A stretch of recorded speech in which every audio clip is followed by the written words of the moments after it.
दोस्तों, इमाम उल हक और बाबर आजम की बचपन की जो दोस्ती थी वो सिर्फ और सिर्फ एक गाड़ी के ऊपर खत्म होने जा रही है।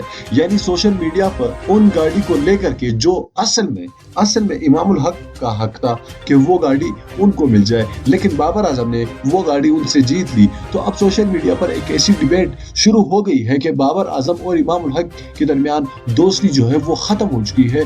बाबर आजम और इमाम उल हक के दरमियान झगड़ा हुआ है और इसी पर इमाम उल हक ने भी अपना बयान जारी किया है। इस वीडियो को आगे देखिए ताकि आपको सब कुछ समझ आ जा सके। दोस्तों, इस वीडियो को लाइक कीजिएगा, चैनल को जरूर सब्सक्राइब कीजिएगा और नीचे कमेंट बॉक्स में हमें बताइए कि गाड़ी में असल हकदार कौन था।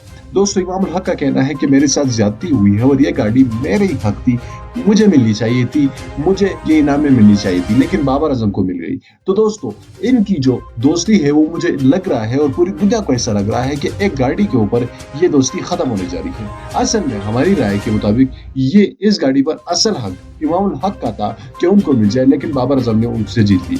अब आप आपसे पूछते हैं कि किस का हक था इस गाड़ी पर, नीचे कमेंट बॉक्स में जरूर बताइए। इस वीडियो को लाइक कीजिएगा, चैनल को मजीद वीडियो देखने के लिए जरूर सब्सक्राइब कीजिए।